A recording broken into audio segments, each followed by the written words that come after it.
Hey, if you're looking for a really neat bundle golf community in North Naples, I think I found one that will check a lot of your boxes.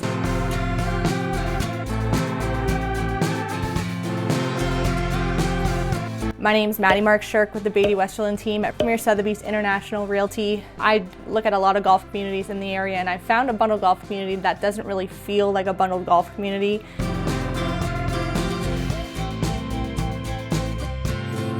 It doesn't feel like it is squished like some bundle golf communities. It feels like it has a lot of nature involved in it. I think it's just a really, really neat spot. And I'm gonna talk about the community itself and then share a little bit about the golf course when I played it. We're gonna go from the beginning of all the amenities, what to expect in this community, and then touch on the golf course itself at the end. This community is called Heritage Bay in North Naples, and it's about 5 miles inland from the highway off of Immokalee Rd. Just to put into perspective, this community is about 11 miles from Delnor Wiggin State Park, almost 12 miles to Vanderbilt Beach, 60 miles to Barefoot Beach, and 17 miles to Bonita Beach. So those are your 4 closest beaches. So it's not going to be one that's super close to all the beaches, but does have the golf amenity. That's kind of the main draw of it. The Southwest Florida International Airport is about 27 miles from this community. As you enter this very cool community, you have 2 big quarries on either side. It's quite amazing when you look at it. You're pretty blown away by the views as you come in.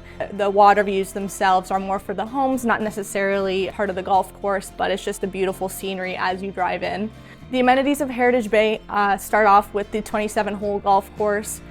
This is unique to many bundle golf communities. A lot of them have 18 holes only. There's multiple putting greens, a water range that has the option to hit off of grass and mats, which is a nice plus. A lot of times you'll see just grass or just mats. It's nice to have the opportunity to have both. And then in the water range itself, they do have targets that you can actually hit and see where they land. They have a resort style pool, spa. They have poolside cabana bar and grill. They have screens out there by this bar that go up and down, so they aren't always down or aren't always up. You have the opportunity based on the time of day and probably the sun and any bugs that might come out in the evening. There are 7 tennis courts with a pro shop. They also have pickleball, bocce, billiards. They have fitness room, aerobics class, ladies and men's locker rooms with saunas, and overall a 27,000 foot clubhouse with indoor fine dining. It does feel pretty modern. The homes themselves were built from 2006 to 2014. I'm just going to delve into some of the homes that you can purchase here, stats involving the community, and what's available for purchase. Be mindful, there is a little sub-community outside of Heritage Bay. It's considered Heritage Bay, but it's not involved in the golf, and it's like outside of the community. They're townhomes, not big amenities or anything, and those sell for quite a bit less than the homes that are in the community. It's called the Vistas at Heritage Bay, so just keep in mind when you're looking online, the Vistas at Heritage Bay is not where you want to be. This is not within that community. It is very close and just positioned outside of this community, but the Vistas is not involved in this information and data that I'm sharing today. So in the past year, 67 homes sold. Homes meaning condos, carriage homes, single family homes. 67 in this community alone. Starting off with the condos, there are mid-rise condos. They are all 4 stories high and they do have elevators. So that is a plus. If you're on the 4th floor, you'll have no problem getting your groceries up to your unit. 28 condos sold, and they're primarily 2 bedroom, 2 bath with 1 covered carport space. They range from $355,000 up to $505,000. And the average sale price was around $415,000, just to give you an idea for these condos. The condos themselves, they're very nice. My favorite part about these condos is the views from them are lake and golf course views. And then on the other side of that, you often have a very wooded private area. You're not looking at other homes on the other side of the golf course or anything like that. It is super in nature. I just think it has probably some of the best bundled golf community views, especially from these condos, which are the lower priced homes in this community. So super neat. Moving on to the carriage homes, there are 1-car carriage homes and 2-car carriage homes. The 1-cars have 2 bedrooms and a den primarily, and the 2-car carriage homes have 3 bedrooms primarily.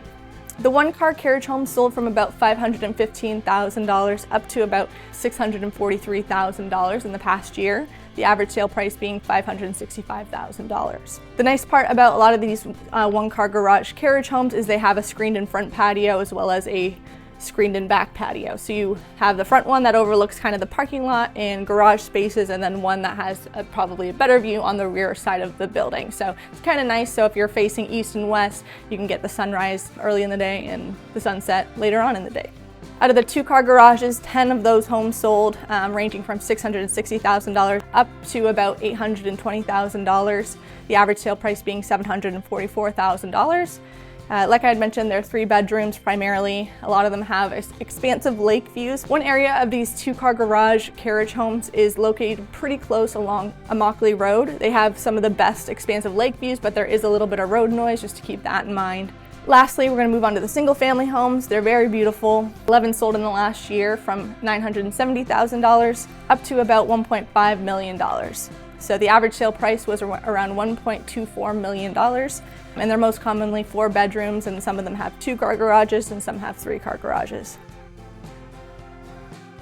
Moving on to the golf course, we played the Pine and Cypress courses. So as I mentioned, there's 27 holes. We played 18, Pine and Cypress. The Oak was closed down for renovations.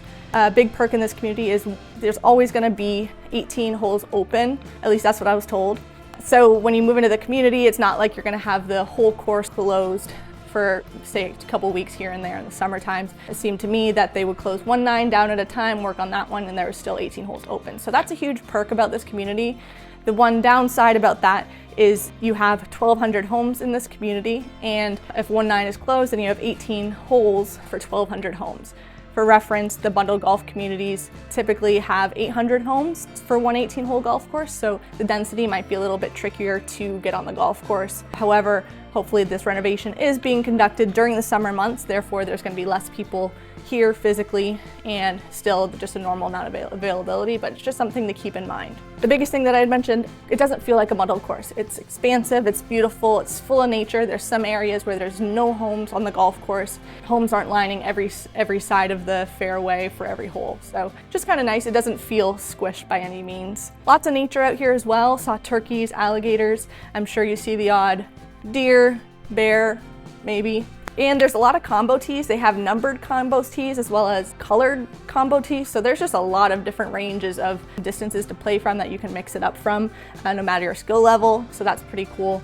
A couple more cons, I have to throw that in. I mentioned the density of the 1,200 homes for the 27 holes. Also, we noticed our cell service was a little bit spotty out there. Might just be us, but not always the best service. It is a little bit more inland and more within the nature, so I can understand why that might be the case. That sort of stuff is always changing and improving too. I wouldn't see it as a big concern, but just something that we noticed. The location as well, it's a great spot in North Naples. However, during season, Immokalee Rd, during high traffic hours, which is usually rush hour, it can get really busy and take you a little bit to get to where you need to go. The Immokalee Rd definitely has some traffic issues, but if you have a flexible schedule, that you can work your way around that, especially in season.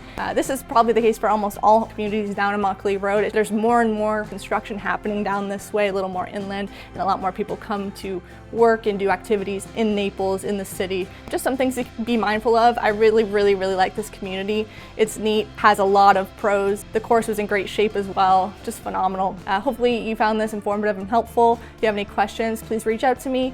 No matter what stage of the journey you are looking to hopefully buy in this area, happy to help out, answer any questions, or show you around the area. Thanks so much for watching, and I hope to see you in the next video. Bye!